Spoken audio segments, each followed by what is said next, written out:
Hey guys, the Explorer 4 here, the Horror Boy. Welcome back to some more reviews, and welcome back to some more requested reviews. And today's requested review is going to be by my good friend John. He's one of my best friends out there, has a really cool YouTube channel. I'll be leaving a link to his channel in the description below, so definitely go check out his content. He makes a lot of great stuff. Very passionate guy, very talented dude, makes a lot of great content. Just really awesome dude. One of my best friends. He wanted me to check out this movie, and I hadn't really heard of this movie in years, because this is one of those movies that when it came out, it was kind of like it was set up to be the next Babadook, or the next It Follows, or the next Get Out, those big name, big impact type horror films that have these big followings and stuff like that. And then I stopped hearing about it, and when John recommended me to see this movie, I looked into it, and I was like, oh yeah, this is that movie I remember hearing about, and I know it was a very split reaction amongst critics, like you either love or hate this movie. But today we're talking about Darling. This is a 2015 film, gets a 5.5 on IMDb, and it was directed by Mickey Keating. Now, Mickey Keating made a couple movies before this, made a few movies after this. I believe he's in production of quite a few movies right now. So that's always awesome that he's out there making his movies. And he also wrote this movie, so this is his vision. And I can totally respect that the guy went out there and did this on his own and got his vision out there. Now, like I said before, this is a movie that I remember hearing about. This is a 2015 release. It says another release date here in the Netherlands is like 2018 December, but I guess that was just for the Netherlands. But I remember it coming out in 2015. I remember hearing about this movie. I seen the teaser trailer on YouTube. It was everywhere. A lot of hype behind this movie, and when it came out, it got mixed reactions. And for the longest time, I couldn't figure out why, because if you watch the trailer to this movie looks absolutely amazing. And there are some things in this movie that I still think are absolutely amazing. But to get into this movie, I like this movie. I mean, this is a pretty solid little horror film. I thought it was impressive.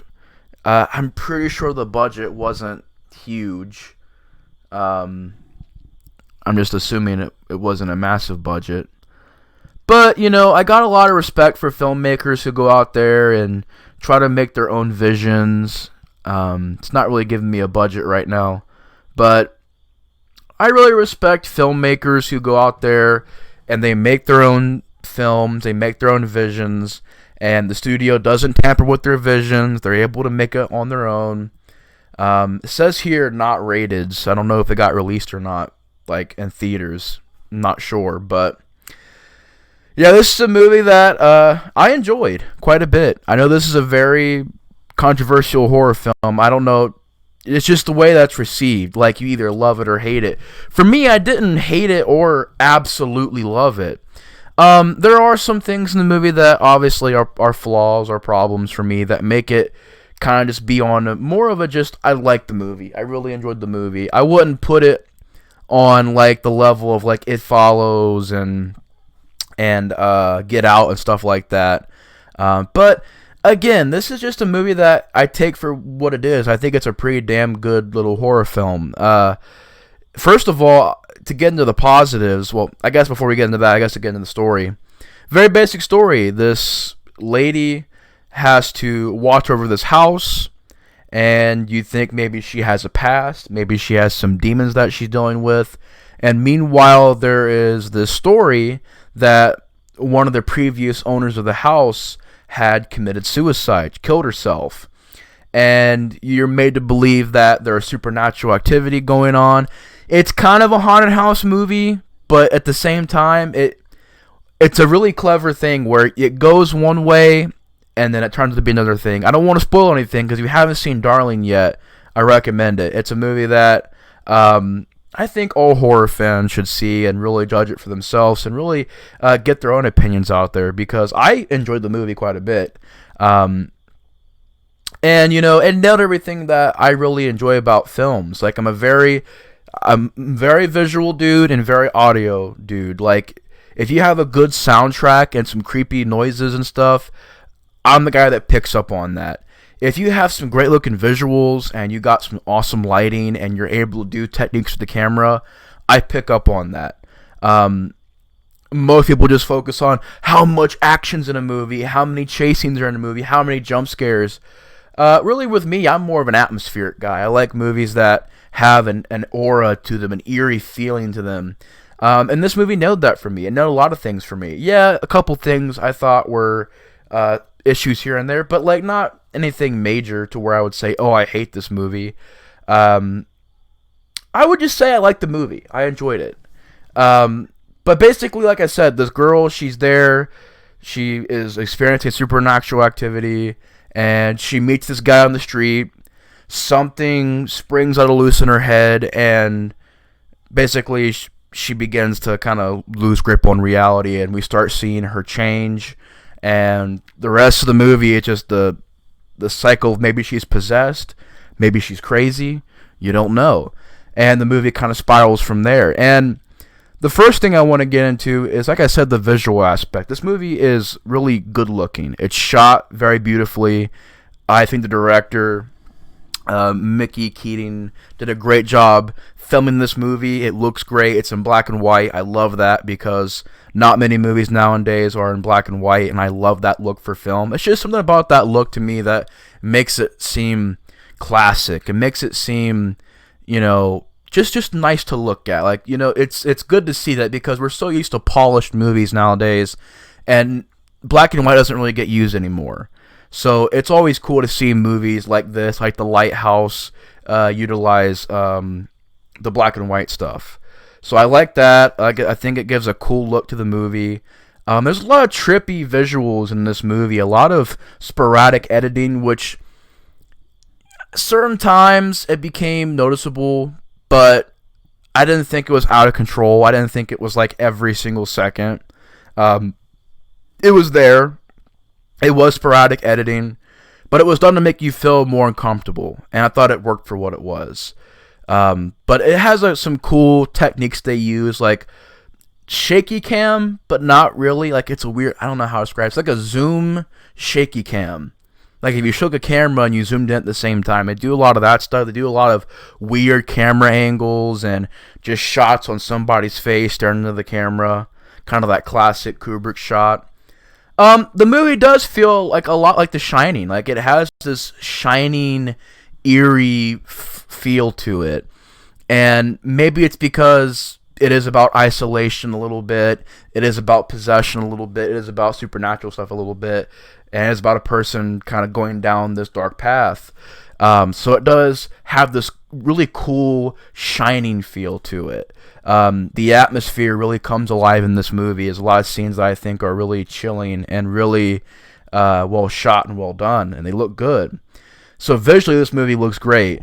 As far as the audio goes, they utilize a lot of really creepy sound effects in this movie, and the soundtrack is very subtle, but to me, it worked in this movie. It's a very subtle score. You don't really hear too much music in this movie, but you really didn't need to.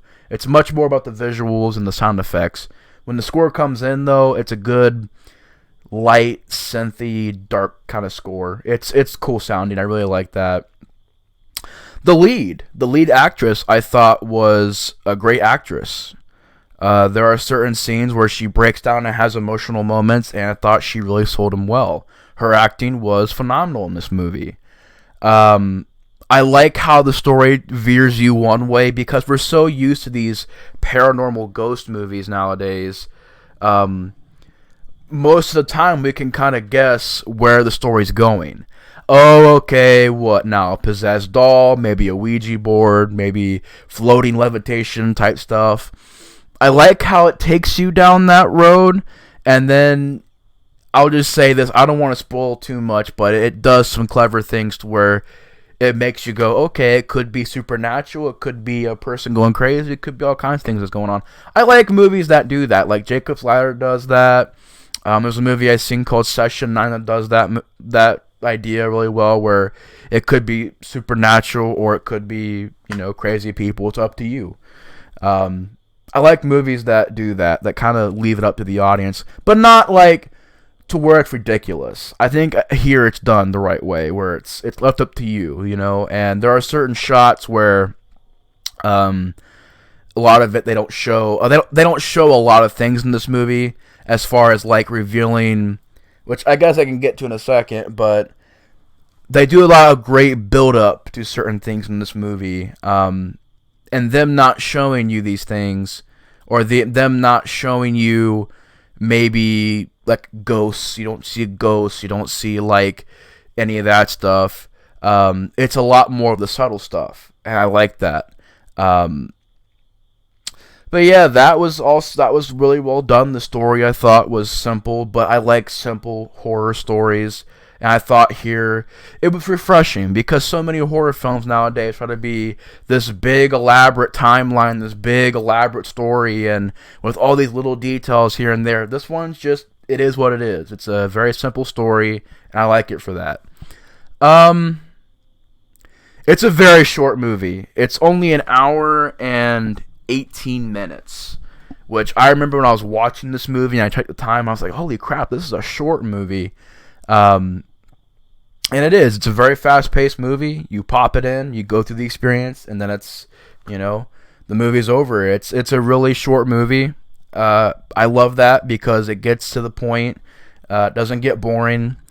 So yeah, that stuff I really enjoy. If I had any nitpicks, it'd be stuff like the editing does get occasionally out of control sometimes, where it'll shake and zoom in and kind of do all this crazy stuff. They build up a certain thing in this movie, and I don't want to spoil it, but they build something up, and to me, the payoff could have been a little bit better, but I don't want to spoil it, so that's about as much as you're going to get from me saying about that. But they do build something. I wish the payoff was a little bit better, but it wasn't terrible. Really, honestly, there's no other problems for me. I thought maybe at certain times you could tell they were being like super artistic, like, oh, let's have this shot over here, let's do this, let's do that, let's have the cross upside down, you know. But that didn't bother me. Nothing really bothered me about this movie. I just found it to be a pretty good little horror film. It was fast, it was to the point, it was creepy, it was atmospheric. The acting was on point. It really nailed a lot of things in this movie. And I think it's a fun little movie. I think it's a scary film at certain points. I think it's eerie. I think it's relatively good. I enjoyed it quite a bit. But anyways, it's going to be my review on Darling. John, if you are watching out there, hope you enjoyed the review. I know it's a bit of a short review, but you know, it's really a straightforward movie. I mean, there's not much else I can really say. It's short film, to the point, gets creepy when it needs to be. It's well made. Well directed, well edited, well acted, good music, and I like how it goes kind of back to the old school roots of horror, relying more on atmosphere, relying more on suspense, relying more on characters. I like that, and I like how it's a movie where it's mainly one character, this lead girl. You really only see like 2 or 3 other people that she meets in this movie. The rest of the movie is just her by herself in this house, and I like that because, again, it's different, it's unique, and it's showing that she is isolated. She is alone. There is nobody else there with her, and it's just her and the ghosts. And you know, you're wondering if the ghosts was like making her, you know, kind of messing with her head a little bit. I like the idea of the isolation. It made it kind of creepy because she is alone. She doesn't have help right there with her. So I like that aspect of the movie. But yeah, overall, I'd give it probably a 6.5, maybe a 7 out of 10. Very solid horror film. I really recommend it to you guys to check it out and see what your guys' thoughts are on it. But anyway, that's going to do it for this review. John, thanks so much for the recommendation and request. Hope you enjoyed the review. And guys, if you were curious about making some requests of your guys' own, in the description there will be a link to a video that everybody's kind of leaving the requests on. So you guys leave the request there. Again, give me as many as you guys want, because I need to get as many as I can to last till October 31st. But anyways, thanks so much for watching the video. Hope you guys enjoyed. The Explorer 4 is out, and I'll see you guys later. Peace! Peace.